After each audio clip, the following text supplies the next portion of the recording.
Jake, so what is your opinion on, I want to make sure I'm putting this correctly. What is your opinion on thinking about the long-term growth versus taking the money right now? Depends where you're at in life, man. Yeah. You know, as long as you can, how I look at it is you should try to put off the money stuff as much as possible with every single job. But life happens. Life happens. You have kids, someone gets sick, something happens. You know what I mean? So I think what's sad to me is when I see people they go from this job as a senior account executive to this job because they make $10,000 more, $20,000 more. And it's about incremental money, a $10,000 here, a $20,000 there, which in the micro seems like a lot, but in the grand scheme of things, and I saw this at Career Builder, I saw leaders who would talk their reps out of taking promotions because they're like, you make more money than I do as a manager. It's like, well, today, but the experience I'm getting now, it means in 5 years I'll make a lot more money than you, and that's how it actually plays out too.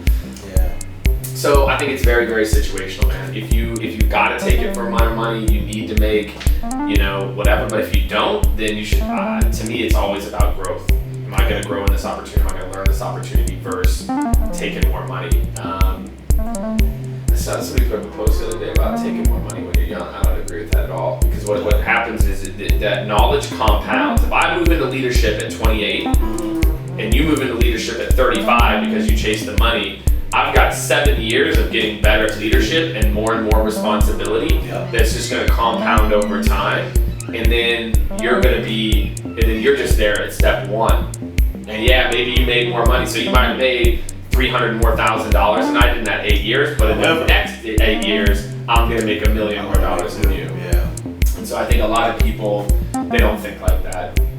They're just not like, I live in this they want to have a car, they want to live in a big house or something to impress people and shit like that. So I don't know, man, but it is super situational, And if someone takes a job for more money, just think about it. Yeah, just think about it.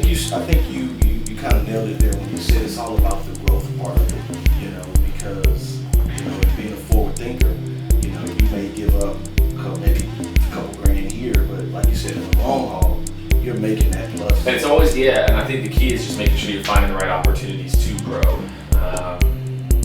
A lot of people, opportunities can look like growth, but it's just the same shit. And I think when you think about making a lateral move, going and being a leader somewhere, I would think about what do I want to get out of it. I always tell people, think about the next steps, which is, okay, so you take this next role, what is that going to then prepare you for? And that's how I've always ran my career, is thinking about, okay, if I do this thing, not is that going to prepare me for that next role? Gotcha. And so, for example, I was fortunate Career Builder had a program back in its heyday when they would pay for your MBA. So I applied for it. I was like, well, do I really need it? Do I need an MBA to be a sales manager? No. But all I've known my whole life is sales as a professional. I fucked around in undergrad. I had a 2.99 GPA. I took 5.5 years. I didn't get much out of that education, and that was my fault, not the school's fault. And I'm like, it's free, and will the skills come in handy? And I think that's the right way to go back, and why you should get an MBA is you want to learn skills as opposed to it's a checkbox, put an MBA by your name, I'll put an MBA by my name.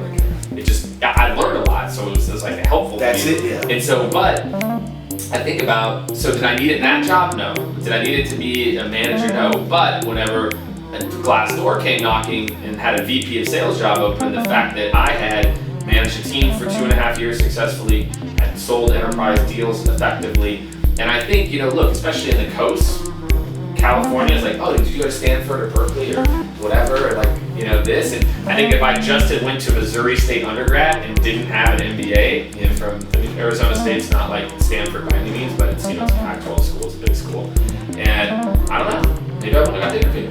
And so I've always made decisions thinking about the next step. And am I doing the things today to prepare myself to be, if I'm a frontline sales, if I'm a sales manager, what am I doing to prepare myself not to just be a director, but also then to be a VP? What are the skills that a VP has Because then if you start to level up those skills, you'll already get to a lot of the skills that the director has. So the next opening, you'll get the director opening. And I think a lot of people, they wait to be picked, or they think that you'll get all the skills on the job, and you won't. I want to hire someone who already knows how to be a director, not somebody who is ready to level and give me a chance. Yeah. You know, and a lot of people want to ask for a chance.